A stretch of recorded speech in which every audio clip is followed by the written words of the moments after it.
High guys welcome back to my channel welcome back new another video. आज के आमी तोमादेर साथे शेयर करछि सामनेई अनेक बिये बाड़ी आछे तार जोन्नो एकटा मेकअप लुक। তোমরা চাইলে বিয়ে বাড়ি ছাড়া অন্য যে কোনো অনুষ্ঠানেও এই মেকআপ লুকটা ক্রিয়েট করতে পারবে। ফার্স্টে আমি ইউজ করে নিলাম একটা টোনার, তারপর আমি ইউজ করছি ময়শ্চারাইজার। আমি যে মেকআপের আগে এই স্কিন কেয়ারের প্রত্যেকটা স্টেপ করছি, এটা মেকআপ করার আগে এই স্টেপগুলো যদি না করো তাহলে মেকআপটা কিন্তু ফুলফিল হবে না আর ভালো করে কিন্তু মেকআপটা বা ফাউন্ডেশন কিন্তু বসবে না। ময়শ্চারাইজার তো আমি ইউজ করে নিলাম, তারপর আমি ইউজ করলাম ব্লু হেভেনের প্রাইমার। এই ব্লু হেভেনের প্রাইমার বা যে কোনো প্রাইমারি যদি তোমাদের কাছে থেকে থাকে অবশ্যই কিন্তু ফাউন্ডেশন বা কনসিলার দেওয়ার আগে একটা ইউজ করে নিও। তারপর আমি ইউজ করছি আইব্রো কিট। এই আইব্রো কিটের মধ্যে থেকে ব্রাউন আর অল্প পরিমাণ একটুখানি ব্ল্যাক দুটো আইব্রো ড্র করার যে শেড আছে সেই দুটো শেড মিক্স করে আমার আইব্রোটাকে আমি ড্র করছি। সামনের এক আঙ্গুল ছেড়ে পেছন দিক দিয়ে সুন্দর করে ড্র করে নিতে হবে, কিন্তু নিচের দিকটা কোনো আঙ্গুল ছাড়বে না, নিচের দিকটা পুরোটাই কিন্তু ড্র হবে। তারপর সুন্দর করে স্কুলি ব্রাশ দিয়ে আমি কিন্তু কম করে নেব। তোমাদের কাছে স্কুলি ব্রাশ না থাকলে তোমরা কিন্তু এই ক্ষেত্রে কানের তুলি দিয়েও সুন্দর করে কম করে নিতে পারো। তারপর আমি ইউজ করলাম ব্লু হেভেনের কনসিলার। এই ব্লু হেভেনের কনসিলারটা আমি কিনেছি 99 রুপিসের আন্ডারে, আর এই কনসিলারটা খুবই ভালো কনসিলার, আমার থেকে এক শেড কিন্তু লো আছে। এই কনসিলারটা আমি ডার্ক স্পট হাইড করার জন্য ইউজ করি। তোমরা কিন্তু এইভাবে যে কোনো কনসিলার এক শেড নিচে কিনে ডার্ক স্পট হাইড করার জন্য কাজ করতে পারবে। তাহলে এরকম ধরনের কনসিলার যদি কিনে থাকো তোমরাও কিন্তু ইজিলিভাবে নিজেদের ডার্ক স্পট হাইড করতে পারবে। ডার্ক স্পট তো হাইড দেখো অনেকটাই হয়ে গেছে, আর এটাকেও আমি হালকা হাতে কিন্তু ব্লেন্ড করে নেব, খুব বেশি ব্লেন্ড করা যাবে না।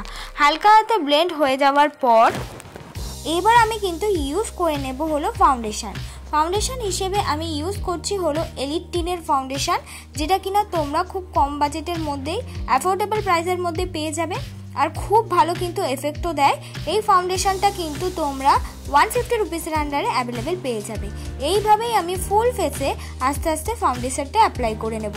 এবার এই ক্ষেত্রে অনেকের কাছে ফাউন্ডেশন না থাকতে পারে, তারা কিন্তু এখানে ল্যাকমে সিসি ক্রিম বা পন্স বিবি ক্রিমগুলো বা যে কোনো ধরনের সিসি বা বিবি ক্রিম বা যে কোনো ব্রাইটনেস যে কোনো ক্রিম কিন্তু ইউজ করতে পারো অনেকের কাছে ফাউন্ডেশন না থাকলে। ফাউন্ডেশনটা এতটাই সিম্পলভাবে ব্লেন্ড হয়ে যায় যে খুব বেশিক্ষণ ধরে কিন্তু ব্লেন্ড করার কোনো দরকারই পড়ে না। এই যে সুন্দর করে ব্লেন্ড হয়ে যাওয়ার টিপসই হলো আগে স্কিন কেয়ারটা করে নেওয়ার, তাই তোমরাও কিন্তু অবশ্যই আগে স্কিন কেয়ারটা করে নেবে। এবার আমি ইউজ করলাম হলো সুইস বিউটির কনসিলার। এই সুইস বিউটির কনসিলারটা একটু দামি কনসিলার, এটা তোমরা 200 রুপিসের আন্ডারে অ্যাভেলেবেল পেয়ে যাবে। তোমরা এক্ষেত্রে যে কোনো কনসিলার ইউজ করতে পারো বা ব্লু হেভেনেরই কনসিলার নিজেদের শেড থেকে এক শেড হাই কিনে ইউজ করতে পারো। ওগুলো কিন্তু 100 রুপিসের আন্ডারে অ্যাফোর্ডেবল প্রাইসের মধ্যে পাওয়া যায়। কিন্তু কেউ যদি সুইস বিউটির কনসিলারটা ইউজ করে নাও তাহলে কিন্তু অনেকটা বেশি এইচডি মেকআপের মতন লুক দিয়ে দেবে। আর আমিও কিন্তু মুখে কোনো রকম ফেশিয়াল হেয়ার আপাতত অনেক দিন হয়েছে রিমুভ করিনি, তাও কিন্তু ইজিলিভাবে আমি মেকআপটাকে ব্লেন্ড করতে পারছি। কিন্তু ফেশিয়াল হেয়ার রিমুভ করা মেকআপের জন্য খুবই ইম্পর্টেন্ট, তাই তোমরা অবশ্যই কিন্তু ফেশিয়াল হেয়ারটা রিমুভ করেই মুখে মেকআপটা লাগাবে, দেখবে ইজিলিভাবে মেকআপটা বসবে আর মেকআপটা অনেকটা বেশি ব্রাইটও হবে, পরে ব্ল্যাক হয়ে যাওয়ার কিন্তু চান্স থাকবে না। এবার মেকআপটাকে আমি সেট করে নেব। মেকআপটাকে সেট করার জন্য আমি ইউজ করলাম ল্যাকমে ফেস পাউডার। তোমরা এখানে যে কোনো ধরনের পন্স পাউডার বা যে কোনো পাউডার দিয়ে মেকআপটাকে সেট করতে পারো, কিন্তু মেকআপটা সেট করা কিন্তু খুবই ইম্পর্টেন্ট। তাহলে কি হয়, পরে কিন্তু গরমেও আমাদের মেকআপ উঠে যাওয়ার কিন্তু ভয় থাকে না।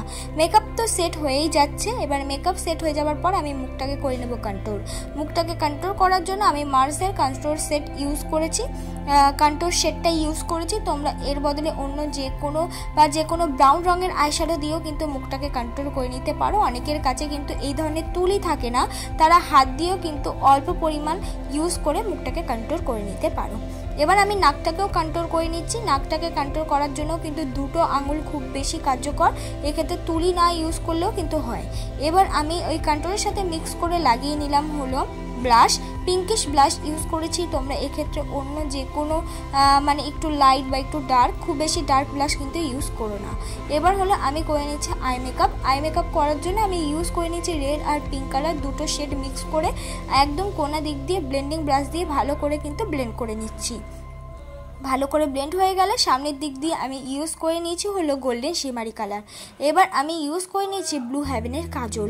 এই ব্লু হেভেনের কাজলটা তোমরা কিন্তু 80 রুপিসের আন্ডারে অ্যাভেলেবেল পেয়ে যাবে।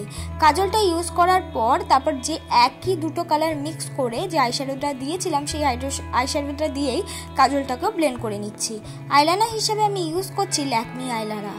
তোমরা এক্ষেত্রে নিজেদের পছন্দ মতো যে কোনো আইলাইনার ইউজ করতে পারো, তবে ল্যাকমি আইলাইনার খুব ভালো আইলাইনার। তোমরা চাইলে ব্লু হেভেনের আইলাইনার ইউজ করতে পারো, কম বাজেটের মধ্যে অ্যাফোর্ডেবল প্রাইসের মধ্যে পাওয়া যায়। এবার হলো মুখটাকে আমি হাইলাইটার করে নেব। মুখটাকে হাইলাইটার করে নেওয়ার জন্য আমি কিন্তু একটা শিমারি সিলভার শেড ইউজ করছি। এবার আমার লিপটাকে আমি ড্র করে নেব। লিপটাকে ড্র করার জন্য সুইস বিউটির লিপ পেন্সিল কিন্তু ইউজ করছি, একটা ব্রাউন রঙের শেড দিয়ে আমার লিপটাকে আমি ড্র করে দিচ্ছি। তোমরা এখানে এটাকে স্কিপ করতে পারো, বা তোমাদের কাছে যদি লিপ পেন্সিল থাকে তাহলে সেটা দিয়ে কিন্তু ড্র করে নিতে পারো। ড্র হয়ে গেছে। ভেতর দিক দিয়ে আমি ইউজ করছি একটা পিচ কালারের লিপস্টিক। ঠিক পিচ নয়, তার সঙ্গে একটু পিঙ্কিশ ভাব আছে। লিপস্টিকটার শেড খুব সুন্দর, যে কোনো গায়ের রঙে কিন্তু এই লিপস্টিকটা খুব বেশি ভালো মানিয়ে যায়। দেখো শেড তো হয়ে গেল। এটাই আমার ফাইনাল লুক বন্ধুরা। তোমাদের যদি আজকের আমার এই মেকআপ লুকটা ভালো লেগে থাকে অবশ্যই লাইক, কমেন্ট, শেয়ার করে দিও।